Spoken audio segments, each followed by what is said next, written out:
धनबाद में धनसार कोलियरी के Vishwakarma loading point पर दो गुटों के बीच विवाद बढ़ सकता है। मैनेजमेंट लोडिंग चालू करने को लेकर दोनों गुट नेता आमने सामने हैं। बता दें कि पिछले 3 साल से लोडिंग पॉइंट का काम बंद है, जिसके कारण 6 ट्रक लोडर मजदूर बेरोजगार हैं।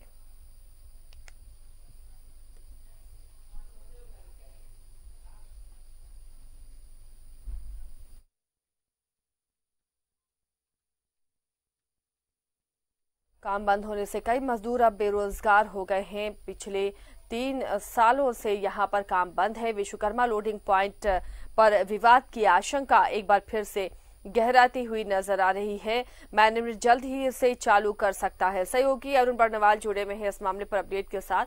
अरुण, क्यों विवाद बढ़ सकता है इस लोडिंग पॉइंट पर, क्या वहां से जानकारी है?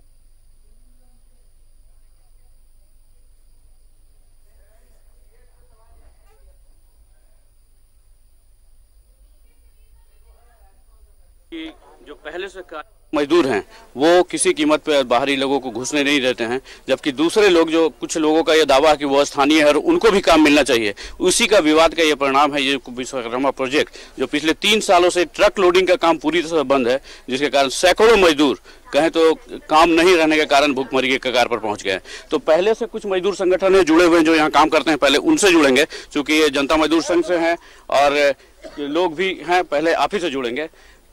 3 सालों से बंद है, क्यों बंद है? बस सर, हम लोग तो यहाँ करीब 2008 से रोजगार कर रहे थे और अचानक कुछ लोग अचानक के पास पे धरना लेकर बैठ गए कि हमको भी रोजगार चाहिए। अब सर यहाँ पर तो इतना स्कोप है नहीं कि काफ़ी लोग रोजगार कर सकते हैं। जो पहले से ही 650 करीब मजदूर हैं, उनको यहीं पर पूर्ण रूप से गाड़ी नहीं मिल पाता है, तो और लोग को संभव नहीं है कि। टोटल कितने दंगल काम कर रहे हैं यहाँ पे अभी फिलहाल? क्योंकि मासस का बहुल है यहाँ पे, पहले से मासस के लोग काम कर रहे थे, बाद में जनता मजदूर सिंह कुंती सिंह गुट का लोग हैं आप? जी हाँ, जी हाँ। कितने गुट काम कर रहे हैं? कितना दंगल है? 69 दंगल है। 69 दंगल है और लगभग 650 से अधिक मजदूर है। जी हाँ। तो काम उस तरह का है नहीं? जी नहीं, काम क्या बने, सप्ताह में 2 गाड़ी 3 गाड़ी, ज्यादा बहुत अच्छा स्थिति रहा तो 3 गाड़ी, नहीं तो 2 गाड़ी इस ढंग का मिलता था। डेली गाड़ी मिलता नहीं है। देखिए आसिया, ये एक पक्ष के हैं चौहान जी, जो जनता मजदूर संघ कुंती गुट के नेता हैं और यहाँ पे मजदूर असंगठित मजदूरों को लीड करते हैं। अभी दूसरे पक्ष के अमरिंदर सिंह हैं, ये बंद करा है। इनका जो आंदोलन है वो कहना है, जो क्या कहना है, सीधे पहले इन्हीं से जुड़ेंगे। अमरिंदर, क्यों बंद है और क्या आपकी डिमांड क्या है? कई वर्ष पूर्व, कम से कम 15 से 20 वर्ष पूर्व, जब धनसार सी चाणक चलता था अंडरग्राउंड माइंस, तो उस समय कुछ गाड़ी धनसार विश्वकर्मा प्रोजेक्ट के वहां दिया जाता था और लगातार दोनों मजदूर काम करते थे। वहां गाड़ी वहां मिलता था और वो लोडिंग का काम करते थे। उसी के बीच में क्या हुआ कि जब धनसार सी बंद हो गया, बंद होने के बाद लगातार हम लोग, चूंकि एक आपसी समझौता एजेंट और मैनेजर सबका उसमें सिग्नेचर है, और उसी मामले को लेकर हम लोग लगातार कह रहे हैं कि भाई लोकल स्थानीय जो भी हैं आधार कार्ड से जोड़कर उसको देखा जाए और उसमें जो स्थानीय होंगे वो लोग उसमें रोजगार करें।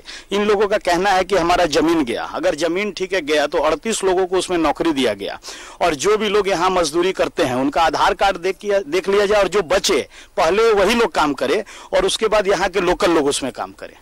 पहले वही डिमांड यही है। इसी के कारण पिछले 3 सालों से काम बंद है। असर तो मजदूर ही भुगत रहे हैं, भुगतना तो मजदूरों को ही पड़ रहा है। सही बात है, इस पावर का जो भी कोयला है उठ के जा रहा है, लेकिन दिक्कत मजदूरों को हो रहा है। हम लगातार एसडीओ साहब हों या डीसी साहब हों, लगातार हम लोग का बैठक हुआ, लेकिन सकारात्मक कार्रवाई नहीं हो रहा है। उसमें पहल करके जल्द से जल्द हम लोग भी चाह रहे हैं चालू हो। देखिए आसिया, अब इसमें पहली बार सांसद ने भी मुंह खोला था और जिला प्रशासन से इस बात को, जिला प्रशासन को आगाह किया था कि आप बगैर समझौता कराए वहां पे लोडिंग चालू न कराएं, अन्यथा हिंसक झड़प होगी। ये जो इनका डिमांड है, क्या इसमें कितनी सच्चाई है? इनका मांग है आपको जमीन, आपकी जमीन गई है, उसके एवज में आपको नौकरी मिली है, तो स्थानीय लोग कहाँ जाएंगे? और इस तनातनी के बीच भुगतना मजदूरों को ही पड़ रहा है। तो आपस में आप लोग क्यों नहीं मिलजुल के काम कर रहे हैं? या जिला प्रशासन की मध्यस्थता क्या है? सर देखिए, ऐसा है ना कि जिन लोग को नौकरी मिला तो ठीक है, सभी लोग को तो मैंने सबको नौकरी तो नहीं मिल गया। अरे एक घर में 4 भाई थे तो एक भाई को नौकरी मिला तो 3 भाई फिर भी बेरोजगार हैं। तो वही लोग यहाँ पर आश्रित है, वही लोग यहाँ काम कर रहे हैं। ऐसा थोड़ी कि कोई बाहर इंग्लैंड से अमेरिका से कोई आ रहे हैं, सब स्थानीय लोग हैं। अब ये है कि किसी को लगता है कि कोई बाहरी है तो बात अलग है। अब सांसद महोदय भी पहले बयान दे चुके हैं, ऐसा बात नहीं है कि कोई बाहरी नहीं है यहाँ पर। ये सांसद महोदय का बयान था। लेकिन अब तो बोल रहे हैं जी यहाँ हिंसक झड़प हो सकती है जब तक समझौता न कराया जाए, तो जिला प्रशासन अभी तक मध्यस्थता नहीं कर रहा है क्या? आग क्यों नहीं रहा सामने? पता नहीं अब जिला प्रशासन क्या चाहती है नहीं चाहती है। हो सकता है मेरे प्राणी हम लोग पे ध्यान ही देना नहीं चाहते, क्या कि हम लोग कोई उग्र आंदोलन नहीं करते हैं, कोई किसी को तोड़फोड़ नहीं करते, किसी को मारपीट नहीं करते हैं। पूरे बीच में इकलौता ऐसा कोलेरी होगा जहाँ बिना गोली चले, बिना डंडा चले, बिना लाठी चले 3 साल तक कोलेरी बंद हो जाता है और हम लोग भूखे मरते हैं यहाँ पर।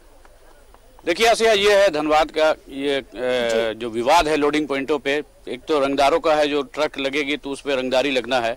अब उसके बाद ये जो असंगठित मजदूर हैं, इसको अपना वर्चस्व के लिए कहें तो या फिर अपनी तनातनी के कारण जो विभिन्न संगठन जो पहले से भी कार्य कर रहे थे, मार्क्सवादी जनता मजदूर संघ और अब एक बेरोजगार मंच का जो गठन हुआ है, तो सबके पीछे वसूख वाले लोग तो हैं, लेकिन आपस में कैसे समझौता कराकर इसको सॉर्ट आउट कराया जाए, इस पे कोई पहल नहीं कर रहा है, जिसके कारण खामियाजा मजदूरों को ही भुगतना पड़ रहा है। और 3 साल से कहें तो 3 साल से ये लोडिंग पॉइंट बंद है और आप सोच सकती हैं जिसके काम छूट जाए 3 सालों तक, वो किस तरह अपना परिवार चला पाएगा। जी बिल्कुल सही कहा अरुण आपने, और इस पर संजीदा होकर कोशिश करनी चाहिए। बहुत बहुत शुक्रिया अरुण इस तमाम जानकारी के लिए।